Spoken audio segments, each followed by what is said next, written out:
চাকসু নির্বাচনে মনোনয়ন ফর্ম জমা দেওয়ার শেষ দিন আজ। নির্বাচনে অংশ নিতে 1088 জন মনোনয়ন ফর্ম কিনেছেন। এদিকে রাকসু নির্বাচনের সময়ের সাথে ব্যস্ততা বাড়ছে প্রার্থীদের।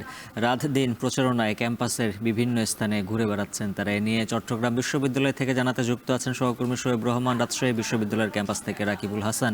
শুরুতেই চট্টগ্রামের শোয়েবের কাছে যাব। শোয়েব, জানাবেন এখন পর্যন্ত কতটি মনোনয়ন ফর্ম জমা পড়েছে, আর নির্বাচন ঘিরে ক্যাম্পাসের পরিবেশ কেমন দেখছেন? চট্টগ্রাম বিশ্ববিদ্যালয়ে আজ যেই মনোনয়ন প্রদানের শেষ দিন তার কার্যক্রম শুরু হয়েছে সকাল 9:30 থেকে, এবং 9:30 থেকে এখন পর্যন্ত খুব বেশি মনোনয়ন আসলে জমা পড়েনি। 3 থেকে 4টি মনোনয়ন জমা পড়েছে বলে আমরা দেখেছি, কিন্তু গেল দিন পর্যন্ত মনোনয়ন সংগ্রহ করেছেন 1088টি, এবং 1088টির মধ্যে 14টি কিন্তু গতকাল এবং তার আগের দিন জমা পড়েছে, অর্থাৎ বেশিরভাগ মনোনয়নই কিন্তু আজ জমা দেওয়া হবে। এবং গতকাল শেষ দিন থাকায় শেষ মুহূর্তে এসে আমরা দেখেছিলাম যে ব্যাপক উপস্থিতি ছিল, শিক্ষার্থীদের ব্যাপক আগ্রহ ছিল, এবং সেখানে রাত 10টা পর্যন্ত কিন্তু মনোনয়ন বিতরণ কার্যক্রম চালু রাখতে হয়। যদিও অফিসিয়ালি 3:30 পর্যন্ত মনোনয়ন দেওয়ার সময় ছিল, কিন্তু চাপের কারণে মূলত সেটিকে 10টা পর্যন্ত বাড়াতে হয় সময়, এবং সেখানে 1088 জন মনোনয়ন সংগ্রহ করেছেন।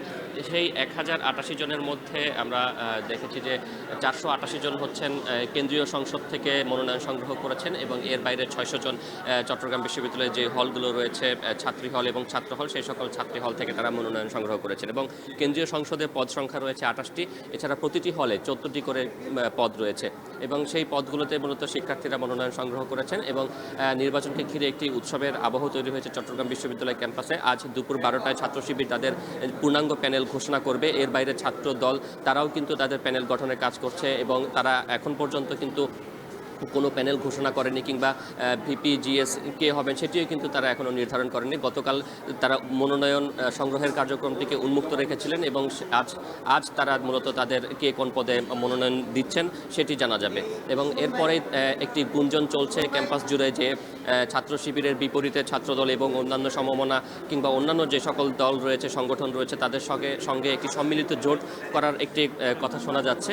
সেই বিষয়গুলো মূলত আলোচনা চলছে, এবং ছাত্র দল এবং অন্যান্য সংগঠন যারা রয়েছে তাদের সাথে কথা বলেও কিন্তু সেই বিষয়ে একটি আভাস পাওয়া গিয়েছে। তো সব কিছু মিলিয়ে বিষয়গুলো পরিষ্কার হতে আরও কিছুটা সময় লাগবে।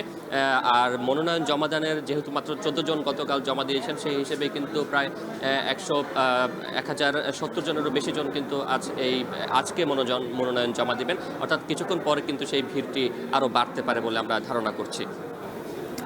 এবারে যাব রাজশাহী বিশ্ববিদ্যালয়ে। রাকিব, জানাবেন এখন পর্যন্ত নির্বাচনী প্রচারে আচরণবিধি লঙ্ঘনের কোনো অভিযোগ রয়েছে কিনা, আর ক্যাম্পাসে নির্বাচনী প্রচারণা কেমন দেখছেন? উজ্জ্বল, আচরণবিধি লঙ্ঘনের ক্ষেত্রে গতকালকে 2টি প্যানেল থেকে আসলে অভিযোগ দিয়ে করছেন প্রার্থীরা। তবে এখন পর্যন্ত নির্বাচন কমিশন বলছে যে এই বিষয়গুলো খুব একটা বেশি জটিল নয়, এইটি আসলে একে অপরের প্রতি খানিকটা ঘায়েল করার চেষ্টা। তবে আমরা প্রার্থীদেরকে দেখছি যে এই বিষয়গুলো উপেক্ষা করেই নির্বাচনের যে আমেজ সেটিতে আসলে মত্ত হয়েছেন। এবং সকাল থেকে আমরা দেখছি রাজশাহী বিশ্ববিদ্যালয় অন্যান্য 2 দিনের থেকে আজকের প্রচারণা কিন্তু আরও বেশি জোরদার হয়েছে, এবং একেবারেই সকাল 9টা থেকেই এখানে প্রার্থীরা জটলা বেঁধেছে। এবং আমরা যেটি দেখছি যে প্রত্যেকটি চায়ের দোকানে কিন্তু চায়ের আড্ডার মধ্য দিয়ে কিন্তু আসলে এই যে নির্বাচনের প্রচারণা সেটি বাড়ছে। প্রার্থী যারা আছেন তারা বলছেন যে শুধুমাত্র একটি সংগঠনের নেতা বা নেত্রী হিসেবেই নয়, এর পাশাপাশি বিশ্ববিদ্যালয়ের সার্বিক উন্নয়নের ক্ষেত্রে, বিশ্ববিদ্যালয়ের একাডেমিক উন্নয়নের ক্ষেত্রে তারা আসলে ভূমিকা রাখতে চান, এবং একটি বিশ্ববিদ্যালয়কে শুধুমাত্র কিন্ডারগার্টেন বা স্কুল টাইপের নয়, বিশ্বমানের আসলে বিশ্ববিদ্যালয় গড়ে তুলতে তারা তাদের জায়গা থেকে যে ভূমিকা রাখার কথা সেই বিষয়টি তারা গুরুত্ব আরোপ করবেন। এবং তারা নির্বাচিত হলে বিশ্ববিদ্যালয়কে মুক্ত জ্ঞান চর্চার একটি কেন্দ্র হিসেবে আসলে গড়ে তুলতে চান, এবং বিশ্ববিদ্যালয় প্রশাসনকে নানাভাবে সহযোগিতা করতে চান বলে এখানে তারা কথা বলছেন ভোটারদের সাথে, অর্থাৎ শিক্ষার্থীদের সাথে। অন্যদিকে শিক্ষার্থীরাও কিন্তু বেশ সচেতন, এবং তারা তাদের কাছ থেকে জেনে নিচ্ছেন যে আসলে এই নির্বাচনে অংশগ্রহণের ক্ষেত্রে আসলে তাদের উৎসাহের জায়গাটা কোথায়, এবং তারা আসলে কোন রোলটি প্লে করবেন সুতরাং সেই জায়গা থেকে আসলে প্রার্থী যারা আছেন তারা বুঝে শুনে কথা বলছেন, তাদের ইস্তেহারগুলো তাদের আকাঙ্ক্ষা অনুযায়ী তৈরি করার চেষ্টা করছেন এবং তারা বলছেন যে রাত দিন খেটে আসলে এই বিশ্ববিদ্যালয়ের যে প্রায় 29,905 জন আসলে ভোটার তাদের প্রত্যেকের কাছে আসলে তারা যেতে চান। যদিও আসলে বিশ্ববিদ্যালয় পরিপূর্ণ আবাসিক নয়, এ কারণে তাদেরকে শহরের বাইরে যেতে হচ্ছে, মেস এলাকাগুলো যেতে হচ্ছে, তারপরেও কিন্তু তারা আসলে থেমে নেই। তারা বলছেন প্রত্যেকটি শিক্ষার্থীর কাছেই তারা পৌঁছতে চান।